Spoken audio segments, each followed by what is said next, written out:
Welcome to Varahi astrology. జనరల్గా ఈ పండగలకి అది వీడియోలు చేయను, కానీ ఈ సెప్టెంబర్కి సంబంధించి వినాయక చవితికి సంబంధించి వీడియో చేద్దాం. సో ఇది చేయడానికి ఆల్రెడీ నేను ఇంతకుముందు ఒకసారి లాస్ట్ ఇయర్ చేశాను రిలేటెడ్ టు అలాంటి సబ్జెక్టే. కాకపోతే ఈసారి ఏమవుతుందంటే గురుడు ఈ వక్రించినడ్డం ఇవన్నీ కూడా అక్టోబర్ నుంచి మొదలవుతున్నాయి. అంటే ఆల్మోస్ట్ ఈ నెల 24 తారీఖు అక్కడ నుంచి ఎంత మొదలవుతుంది అంటే సెప్టెంబర్ దాటిన తర్వాత దగ్గర నుంచి ఇవన్నీ కూడా ట్రాన్సిట్స్ అన్నీ ఉన్నాయి.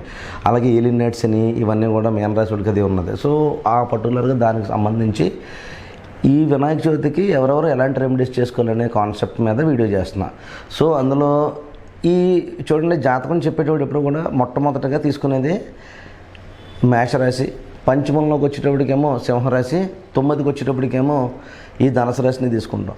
మొట్టమొదటిగా చెప్పాలంటే మేషరాశి అంటే చూడండి, మొట్టమొదటి నక్షత్రం ఏదైతే ఉన్నదో అది కేతు నక్షత్రాలతో మొదలవుతాయి.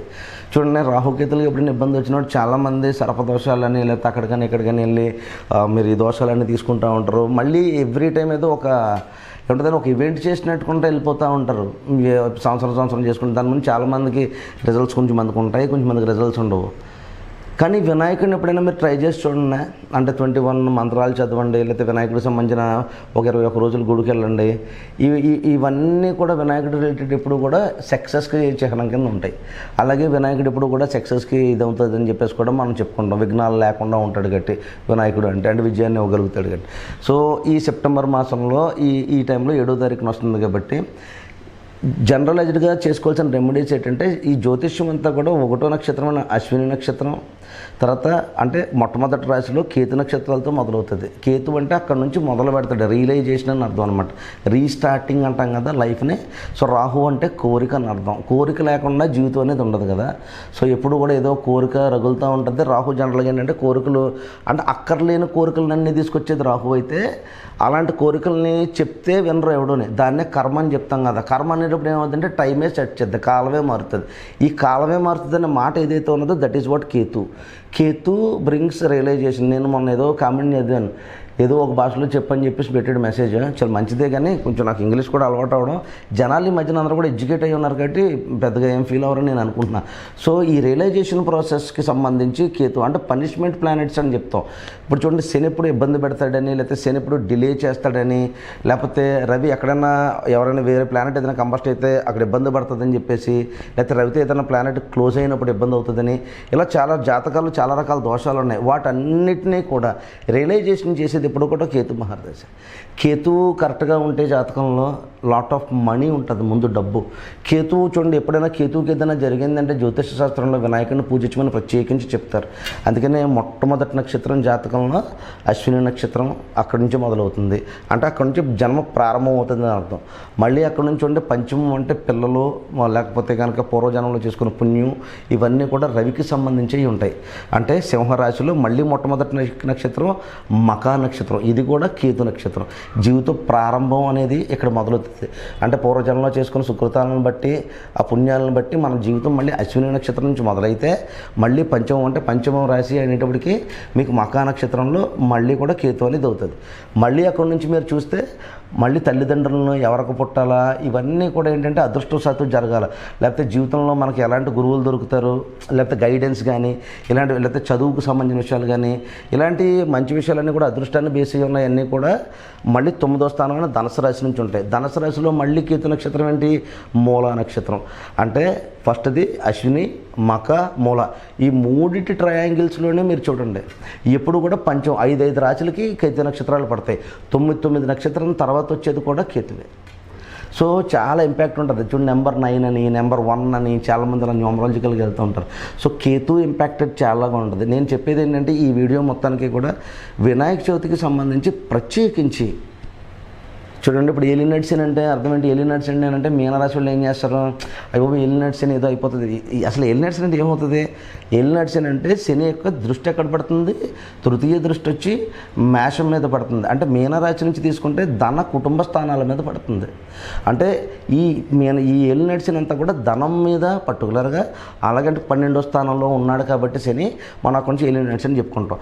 3వ స్థానం మీద పడుతుందంటే మేషంలో పడుతుందని అర్థం. అంటే శని నీచబడే స్థానం ఒకటి, పైగా దాంతోపాటు శని యొక్క రవి ఉచ్చస్థితి పొందే స్థానం అవుతుంది అది.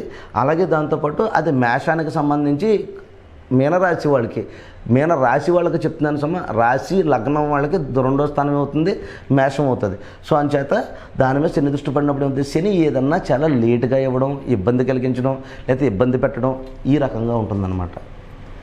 సో అలాగే వృషభానికి కానీ దశమ స్థానంలో ఉన్నాడు. సో ఇలాగ శని ఎక్కడైతే ఉంటాడో అక్కడ పనిష్మెంట్ ప్లేసెస్ అని చెప్తాం. సో అలాంటి ప్లేసెస్ వల్ల ఈ కేతు రిఫ్లెక్షన్స్ అంటే వినాయక చవితికి సంబంధించి మళ్ళీ జీవితాన్ని పునఃప్రారంభం చేసుకోవడానికి కానీ, మళ్ళీ సరైన సక్రమైన మార్గంలో పెట్టుకోవడానికి కానీ ఈ రెమెడీస్, ఇప్పుడు నేను చెప్పబోయే రెమెడీస్ ఏదైతే చేసుకుంటారో అవి చాలా మటుకు ఈ వినాయక చవితికి చేసుకోవడం వల్ల, పర్టికులర్గా కొంతమంది కొన్ని నక్షత్రాలు, అందులోని మొట్టమొదటిగా మీన రాశి మొత్తంలో ఉన్న నక్షత్రాలు అంటే పూర్వభద్రపద కానీ, లేదా ఉత్తర భద్రపద కానీ, రేవతి నక్షత్రాలు కానీ, అలాగే అశ్విని నక్షత్రంలో జన్మించిన వాళ్ళు కానీ, మఖా నక్షత్రం మీద కానీ అంటే సింహరాశి వాళ్ళు కానీ, మేషరాశి వాళ్ళు కానీ, అలాగే ధనుసు రాశి వాళ్ళు కానీ, లేదా మూలా నక్షత్రం మీద జన్మించిన వాళ్ళు కానీ, వీళ్ళందరూ కూడా ప్రత్యేకించి వినాయకుడిని ఆరాధించడం వల్ల జీవితం ఎప్పుడైనా వెనక్కి తిరిగితే ఒక 5-10 సంవత్సరాలు మళ్ళీ ముందుకు తీసుకురావడానికి అవకాశం ఉంటుంది సుమా విషయం. అలాగే అన్ని రాశుల వాళ్ళు కూడా చేసుకోవచ్చు. కాబట్టి వినాయకుడికి సంబంధించి వినాయక చవితి రోజున నార్మల్గా అందరూ చేసే విధి విధానాలు ఉంటాయి, ప్రత్యేకించి అలా కాకుండా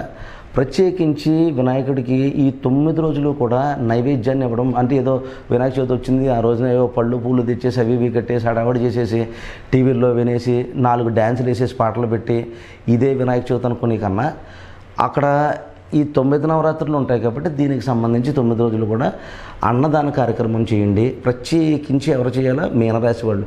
మీనరాశి ఏం చేతంటే దానం ధర్మం చేసేది మీనమే. అలాగే ధనసు కూడా అదృష్టాన్ని తీసుకొస్తుంది, లేదా ఐశ్వర్య ప్రదాతం కూడా ఇచ్చేది కూడా ఈ ధనుసు రాశే. అంచేత అంటే తల్లిదండ్రులకు సంబంధించి, పూర్వీకులకు సంబంధించి ఉంటాయి. కాబట్టి వాళ్ళ పేరు మీద కానీ ఏదైనా సరే ప్రత్యేకించి ఈ 9 రోజులు కూడా స్వామివారికి నైవేద్యాన్ని సమర్పించడం, ప్రతిరోజు కూడా దీపారాధన సంధ్య వేళలో చేసుకోవడం ఉత్తమమైన పని. అలాగే అందరూ చెప్పేది ఏంటంటే కథ విన్న తర్వాత అక్షంతలు అయితే వేసుకోమంటారు, కాబట్టి అక్షంతలు వేసుకునే ప్రయత్నం చేయండి. Okay, so this is the thing. ఈ కాన్సెప్ట్లో అన్ని రాశులు చేసుకోవచ్చు, కానీ ప్రథమంగా చేసుకోవాల్సిన వాళ్ళు ఈ వినాయక చవితికి ముఖ్యంగా ఏం చేతంటే గురుడు వక్రించి ఆల్మోస్ట్ మీకు నెక్స్ట్ మార్చి వరకు నడుస్తున్నాడు. అందులో ఏలినాడ్స్ ఎంతో కొన్ని ఇబ్బంది పడుతున్నాయి. అలాగే అష్టమ శనిలో కర్కాటక రాశి వాళ్ళు కూడా అష్టమ శని ప్రభావం ఉంటుంది. సో ఇలా అన్ని రాశుల వాళ్ళకి కూడా నేను చెప్పిన రెమెడీ ఏంటంటే ఈ 9 రోజులు కూడా నైవేద్యాన్ని కనుక మీరు ప్రతిరోజు కూడా సంధ్య వేళలో ఇవ్వగలిగితే, అలాగే కనుక స్వామివారికి హారత కానీ లేదా దీపం కానీ పెట్టి ప్రతిరోజు అక్షంతలు వేయించుకోవడం చాలా చాలా శ్రేయోదాయకం. తల్లిదండ్రులు పాదాలకు నమస్కరించవలసిన వాళ్ళు ఎవరంటే మీనరాశి వాళ్ళందరూ కూడా తల్లిదండ్రులు పాదాలకు నమస్కారం చేసుకుని, తల్లిదండ్రులు ఉంటే కనుక తల్లిదండ్రులకు పాదాలకు నమస్కారం చేసుకుని అక్షంతలు వేయించుకొని ఈ 9 రోజులు కూడా ఇచ్చేయడం చాలా మంచిది. ధనుసు రాశి వాళ్ళు ఎవరైనా ఉంటే కనుక ఈ గురువులకు సంబంధించి ఎవరైనా ఉంటే ఎవరైనా గురువులు కానీ పెద్దవారు కానీ ఎవరైనా ఉంటే, లేకపోతే మీ గడపలను నమ్ముకున్న పౌరోహిత్యం చేసే వాళ్ళు ఎవరైనా ఉంటే వాళ్ళకి కానీ నమస్కారం చేసుకుని వాళ్ళకి ఏదైనా కానుక కానీ ఏదైనా ఇచ్చే ప్రయత్నం చేయండి ప్రత్యేకించి. అలాగే అశ్విని నక్షత్రం మార్స్కి సంబంధించి ఇదంతా కూడా అగ్రెసివ్ నేచర్స్తో ఉంటుంది. కాబట్టి ఈ పర్టికులర్ అయిన టైంలో ఎవరైనా అశ్విని నక్షత్రానికి సంబంధించి కానీ, అంటే రవి ఉచ్చస్థితి పొందే నక్షత్రం కాబట్టి ఈ నవరాత్రుల్లో ఏదో ఒక రోజున మెడికల్ రిలేటెడ్ అంటే హాస్పిటల్స్లో ఉన్న వాళ్ళకి ఎవరికైనా సరే అన్నదానం చేసే ప్రయత్నం చేయండి. వృషభ రాశికి సంబంధించిన వాళ్ళు ఎవరైనా ఉంటే మీ చుట్టుపక్కల ఎవరైనా ఫార్మర్స్ కానీ రైతులు కానీ ఎవరైనా ఉన్నారని ఇబ్బంది పడేవాళ్ళు, వృషభానికి సంబంధించి ఇదంతా అగ్రికల్చర్ రిలేటెడ్. వృషభం అంటే అగ్రికల్చర్ అని అర్థం. ఓకే, అంటే ఇదంతా ఆక్స్ రిలేటెడ్, ఈ ఎద్దు కూడా సింబల్గా ఉంటుంది. కాబట్టి దానికి సంబంధించి ఈ రెమెడీ చేయండి. అన్నదానమే చేయండి. ప్రతి రాశి వాళ్ళు చేసేది అన్నదానమే, కానీ వీళ్ళు ప్రత్యేకంగా రైతులకు చేసే ప్రయత్నం చేయండి. అలాగే జెమినై అంటే మిథునానికి సంబంధించి వచ్చి చిన్న చిన్న వ్యాపారాలు చేసుకునే వాళ్ళు ఎవరైనా ఉంటారు కదా, మీరు ఏదైనా ₹1 పెట్టుకునేటప్పుడు, ఫర్ ఎగ్జాంపుల్ చెప్తున్నాను సుమా, ఏ బొడగలు అమ్ముకునేవాడో ఉంటాడు, ఏ కారు దగ్గరకు వచ్చినప్పుడు లేకపోతే ట్రాఫిక్లో ఆగినప్పుడు వాడు ఏదో ఇబ్బంది పడుతుంది, ₹10 ఎక్స్ట్రా ఇచ్చి కొనుక్కోండి. అటు మామూలుగా ₹10 ₹50 తీసుకుంటాడు, ఇంకో 10 100 ఎక్స్ట్రా ఇచ్చి తీసుకునే చిన్న చిన్న వ్యాపారాలకి హెల్ప్ చేసే ప్రయత్నం చేయండి. మిథునానికి సంబంధించి.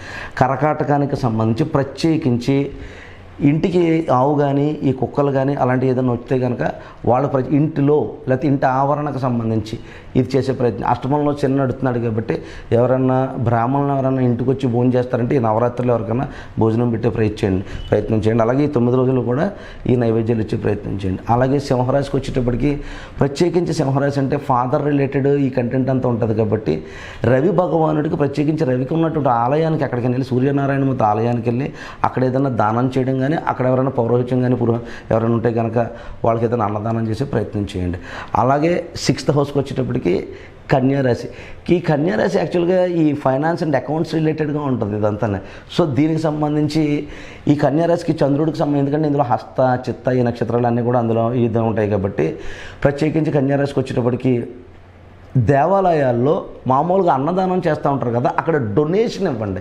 మీకు మళ్ళీ చెప్తున్నాను, కన్య అంటే ఈ కన్యారాశికి వచ్చేటప్పటికి ఇందులో శుక్రుడు నీచత్వం పొందుతాడు. చాలామంది హస్త కానీ చిత్త కానీ వీళ్ళకి మెరిటల్ లైఫ్స్ బాగోవు.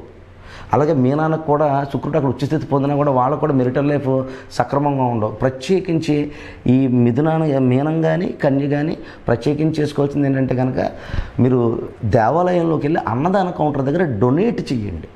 ఒక 108 ఇలా ఒక లెక్క వచ్చేటట్టుగా, లేకపోతే 21 11 అలా మీకు ఎంత కుదిరితే అంత డొనేట్ చేయండి. అది మీరు వేలలో చేసుకుంటారు రూపాయల్లో చేసుకుంటారు అనేది మీ మనసే ఆన్సర్ చేస్తుంది కాబట్టి మీకు తోచినంత చేయండి.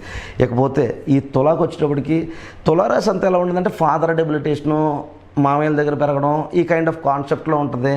లేకపోతే ఇప్పుడు ప్రజెంట్ ఎడ్యుకేషన్ అంతా కూడా ఇప్పుడు ఆల్రెడీ గురుడు వృషభానికి వచ్చాడు కాబట్టి గవర్నమెంట్ జాబ్ లేట్ అవ్వడం కానీ, లేకపోతే ఎక్కడైనా రెస్పెక్ట్ కొంచెం ఇబ్బంది అవ్వడం కానీ, లేకపోతే రెస్పెక్ట్ పోవడం కానీ, అంటే కొంచెం జీవితం అటు ఇటు గాడి తప్పుతా లేకపోతే ఎటు సైడ్ వెళ్తుందో తెలియకుండా ఈ కైండ్ ఆఫ్ వేవ్లో ఉంటుంది. ఎందుకంటే గురుడు వక్రించి నడబోతున్నాడు రేపు అక్టోబర్ 24 దగ్గర నుంచి. తులారాశి వాళ్ళు చేసుకోవాల్సిన రెమెడీ ఏంటంటే కనుక తులారాశికి సంబంధించి రవి నేర్చబడి ఉంటాడు కాబట్టి వీళ్ళు కూడా గోధుమలు అవి దానం చేసుకునే ప్రయత్నం ఏదైనా చేసేలాగైతే ఈ నవరాత్రుల్లో ఎక్కడైనా గోధుమ దానం చేయండి. ప్రత్యేకించి ఈ తులారాశికి సంబంధించి చెప్తున్నాను, ఇది బ్యాలెన్స్డ్ సైన్. ఓకే, ఇందులో ఉచ్చస్థితి పొందేది ఎవరు? శని. ఇందులో నీచస్థితి పొందేది ఎవరు? రవి. అంటే తండ్రి కొడుకులకు సంబంధించిన బ్యాలెన్స్డ్ సైన్ ఇది. అందులోని కాలపురుష చక్రరీత్యా 7వ స్థానం శుక్రుడి యొక్క స్వక్షేత్రం అవుతుంది కాబట్టి, అంటే శుక్రుడి యొక్క ఇల్లు అవుతుంది కాబట్టి 7వ స్థానం బ్యాలెన్సింగ్గా ఉంటే కనుక, అంటే ఇక్కడ గోధుమలు దానం చేయడం ఇది చాలా ప్రాముఖ్యం. అలాగే లేదా గోధుమలతో తయారు చేసిన ఏదన్నా ప్రసాదాన్ని ప్రత్యేకించి నవరాత్రుల్లో వినాయకుడికి కనుక ఇచ్చి మీరు అనుకున్నటువంటి సంకల్పం ఏదైనా చెప్పుకున్నా కూడా ఇది బ్రహ్మాండంగా పనిచేస్తుంది. ఇకపోతే చంద్రుడు నీచబడే స్థానం ఏది? ఈ అనురాధ నక్షత్రం మీద చంద్రుడు నేర్చబడతాడు కాబట్టి వృశ్చికానికి సంబంధించి, వృశ్చిక రాశి కాబట్టి వృశ్చికానికి సంబంధించి ఇక్కడ చంద్రుడు నేర్చబడతాడు. చంద్రుడు అంటే వెల్త్ రిలేటెడ్, మైండ్ రిలేటెడ్, మనస్కారకుడు. క్షణంలో మనసు మార్చేసి చూడండి, ఎప్పుడైనా మనం చాలా తప్పులు మనసుని కంట్రోల్ చేసుకోలేక చేస్తుంటాం. అంటే ప్రశాంతత, చాలామందికి డబ్బు ఉండొచ్చు లేకపోతే ఏదో ఉండొచ్చు, మనశ్శాంతినిచ్చేది చంద్రుడే. సో ప్రత్యేకించి ఈ నవరాత్రుల్లో వినాయకుడితో పాటు అష్టలక్ష్మి ఆలయాలు ఏదైనా ఉంటే కనుక ప్రత్యేకించి అక్కడ చక్కెర పొంగలి ఏదన్నా నైవేద్యం కింద ఇచ్చే ప్రయత్నం చేయండి. ఈ విషయాన్ని గమనించండి. అలాగకపోతే ఇంకా ధనుసు రాశికి వచ్చినప్పుడు ఈ ధనుసు రాశి అంతా కూడా మూలా నక్షత్రం, అమ్మవారికి సంబంధించి పూర్వాషాఢ నక్షత్రం, శుక్ర నక్షత్రానికి సంబంధించి ఈ రోజులంతా జనరల్గా ఈ సాగిటేరియస్ అంటే ధనుసు రాశి అంటే వీళ్ళు నార్మల్గానే దానాలు ధర్మాలు ఎక్కువగా చేస్తూ ఉంటారు.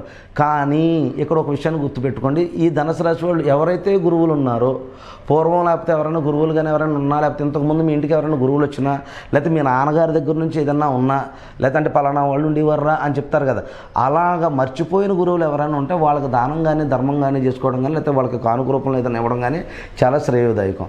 ఇకపోతే కుజుడు ఉచ్చస్థితి పొందేది, గురుడు నీచపడేది మకర రాశి. సో మకర రాశికి వచ్చేటప్పటికి ఏమంటే మకరానికి జనరల్గా కెరియర్ ప్రాబ్లమ్స్, డిలేడ్గా ఉండడం, లేకపోతే ఒక దగ్గర ఎక్కువగా పనిచేసినప్పటికీ కూడా కరెక్ట్గా ఉద్యోగం మానే సందర్భానికి వచ్చినప్పటికి కీర్తి ప్రతిష్టల్లో ఇబ్బంది పడడం, రెస్పెక్ట్ ఇబ్బంది అవ్వడం, లేకపోతే సమయానికి జీతం అందుకోవడంలో ఇబ్బంది అవ్వడం, లేకపోతే వచ్చిన జీతం పూర్తిగా సరిపోకపోవడం, అంటే మిడిమిడిమిడిగా ఉంటుందన్నమాట మకర రాశికి సంబంధించి.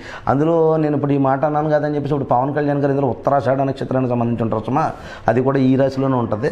సో హైక్స్ ఉండొచ్చు, బట్ ఒకటైతే కొంచెం జీవితం అటు ఇటు మలుపులు తిరుగుతూ ఉండే రాశుల్లో మకరం ఒకటే. మనసు ఎప్పుడు కూడా, ఎందుకంటే శని యొక్క ఇల్లు ఇది, ఇందులో ఈ చంద్రుడు ఏ నక్షత్రం ఏదైతే ఉంటాడో అది అవుతుంది, ఆ యొక్క రాశి అవుతుంది కాబట్టి ప్రత్యేకించి ఈ మకరానికి వచ్చేటప్పుడు చేసుకోవాల్సిన నియమం ఏంటంటే కనుక ఇది మళ్ళీ కర్కాటకాన్ని వస్తుంది. ఎవరన్నా మీ పాత గురువులు ఎవరైనా ఉన్నారనుకోండి, అంటే స్కూల్ టీచర్స్ అని ఇలా అంటారు కదా, ఏదో గెట్ టుగెదర్ పార్టీలు పెడతారు, గెట్ టుగెదర్లు అక్కర్లేదు. మీకు మనసులో ఎవరైనా ఉండి మీ అమ్మగారు కానీ ఎవరైనా ట్యూషన్ చెప్పిన టీచర్లు ఎవరైనా కొంచెం వృద్ధులు ఎవరైనా ఉంటే అలాంటి వాళ్ళకి ప్రత్యేకించి ఈ నవరాత్రుల్లో ఏదైనా అన్నదానం కానీ వస్త్రదానానికి సంబంధించి కానీ ఏదైనా ఇచ్చే ప్రయత్నం అయితే చేయండి. ఇకపోతే కుంభానికి వెళ్దాం. కుంభం కూడా శని యొక్క స్వక్షేత్రమే. స్వక్షేత్రం అయినప్పటికీ కూడా ఇందులో కూడా ఏంటి, శతభిష నక్షత్రాలు, ధనిష్ట కొంచెం, లేకపోతే పూర్వభద్ర కొంచెం ఈ ఉంటాయి. ఉంటాయి. సో ఈ సైన్కి వచ్చినప్పుడు ఎప్పుడు కూడా ఇది మళ్ళీ మీకు సింహరాశిని అక్కడి నుంచి సప్తమ దృష్టితో చూస్తూ ఉంటాడు అనమాట. మళ్ళీ రవి యొక్క సైన్ని ఇండికేట్ అవుతుంది.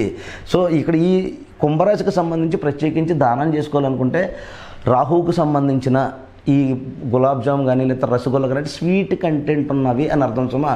అలాంటివి ఎవరికన్నా ప్రత్యేకించి ఈ కుంభరాశి వాళ్ళు, ఇది యాక్చువల్గా గ్లోబల్ సైన్ అని చెప్తాం కాబట్టి ఈ రాశి వాళ్ళు ఎవరైనా సరే ప్రత్యేకించి ఓల్డేజ్ హోమ్స్లో ఈ రసగుల్లాలు కానీ అలాంటిది ఏదైనా ఇచ్చే ప్రయత్నం చేయండి. ఈ నవరాత్రుల్లో నైవేద్యాలతో పాటుగానే ఓల్డేజ్ హోమ్స్లో ప్రత్యేకించి ఎవరికైనా షుగర్ లేకుండా అలాగ లేకపోతే షుగర్ ఫ్రీ స్వీట్స్ కూడా అమ్ముతారు కాబట్టి అలాంటి దృష్టిలో పెట్టుకుని ఈ రాహు రిలేటెడ్ ఏదైనా ఇచ్చే ప్రయత్నం. ఎందుకంటే 4 పాదాలు ఇందులో శతభిష నక్షత్రమే ఉంటాయి. పూర్వభాద్రపద కొంచెం ఉంటుంది, అలాగే మీకు ధనిష్ట కొంచెం చేరుతుంది. కాబట్టి పూర్తిగా ఉన్నది ఏదైనా ఉంటే శతభిష నక్షత్రం. పూర్వభాద్రపదిలో కూడా ఎవరన్నా డొనేట్ చేసేటప్పుడు ఈ ఆశ్రమాలు ఏదైనా ఉంటే వాళ్ళకి షుగర్ ఉండే ఇబ్బంది ఏమైనా ఉంటే కనుక షుగర్ ఫ్రీ కానీ తినేవాళ్ళు ఎవరైనా ఉంటే కనుక అక్కడ ఈ స్వీట్స్ డొనేట్ చేసే ప్రయత్నించండి. ఇక మీనం ఆల్రెడీ చెప్పాను కదా, మీనానికి ఇప్పుడు ఈ కన్యకి marital problems, financial headaches, life ఇలా తిరుగుతుంటుంది. అది ఒక స్టీరింగ్ స్టైల్ ఇది. సో మీన రాశికి ప్రత్యేకించి రెమెడీస్ వచ్చేటప్పటికి పులిహోర కానీ ఎల్లో కలర్ రిలేటెడ్గా పులిహోర ఏదైనా ఉంటే కనుక ఈ 9 రోజులు కూడా మీరు ఎంతమందికి పంచగలిగితే అందుకనే పులిహోర అని చెప్పాను. అందరూ చేసుకోవడానికి వీలుగా ఉంటుంది కాబట్టి ఈ పులిహోర ఎంతమందికి అయితే పంచగలరో మీ చేతితో అంతమందికి పంచండి. అలాగే దాంతోపాటు శనగలు ప్రత్యేకించి ఈ మీనరాశి వాళ్ళకి చెప్తున్నాను.